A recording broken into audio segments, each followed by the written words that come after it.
After a year of investigation on the ground, a new report both affirms that Rohingya Muslims in Myanmar have been victims of genocide, and that Burmese army soldiers, police, and civilians were responsible for the atrocities the Rohingya have suffered.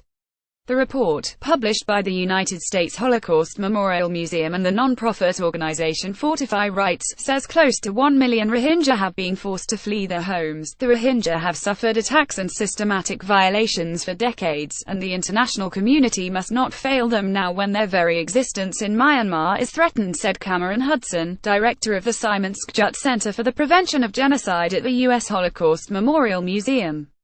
Without urgent action, there's a high risk of more mass atrocities. The report, titled, "They Tried to Kill Us All: Atrocity Crimes Against Rohingya Muslims in Rakhine State," is based on more than 200 in-depth, in-person interviews.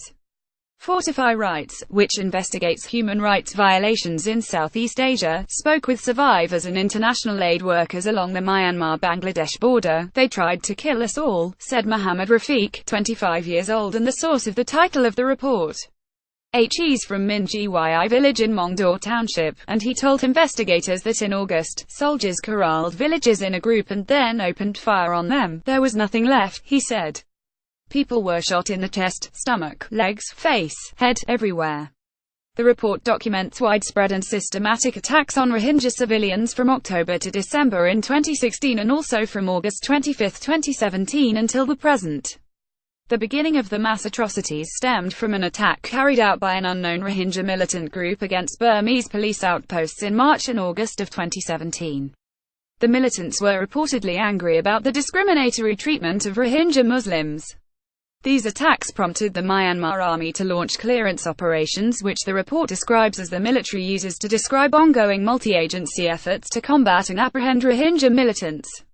But those so-called clearance operations were effectively just a mechanism for visiting mass atrocities on massive numbers of Rohingya men, women and children, the report concludes. Myanmar's military is denying accusations. This week, the military said it had interviewed thousands of people during a month-long investigation into the conduct of troops in Rakhine after the Rohingya attacks in August. It claims that security forces never shot at the innocent Bengalis, and there was no death of innocent people. The Burmese widely refer to the Rohingya as Bengalis, inherently claiming they have illegally migrated to Myanmar from Bangladesh. The UN has said this crisis is textbook ethnic cleansing, and the UN Security Council has strongly condemned the violence. But the State Department maintains that the situation is a humanitarian crisis. The US government still will not, at this time, use the terms genocide or ethnic cleansing. Secretary of State Rex Tillerson visited Myanmar for the first time this week, where he met separately with Burmese leader Aung San Suu Kyi and Armed Forces Commander-in-Chief Min Aung Hlaing. He addressed the fact that the U.S. is still assessing what is happening on the ground, whether it meets all of the criteria for ethnic cleansing. "I think we continue to evaluate that ourselves. I think this is the reason why an independent investigation would be very useful to help us understand not just who to hold accountable, but also why. What were the motivations behind what occurred?" Tillerson told reporters while he was in Myanmar. The definition of genocide is an intentional targeting of a community with the goal of its complete destruction.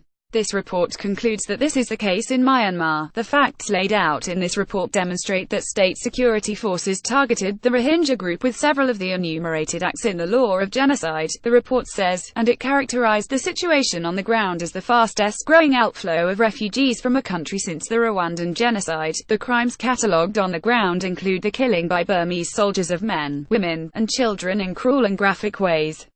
The report describes the throwing infants into fires and slitting of Rohingya Muslims' throats.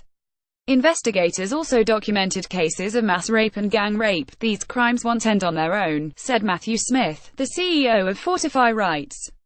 "People of conscience in Myanmar need to do everything possible to end the abuses and culture of impunity in the country." Tillerson has said someone is going to be held to account, should the reports turn out to be true.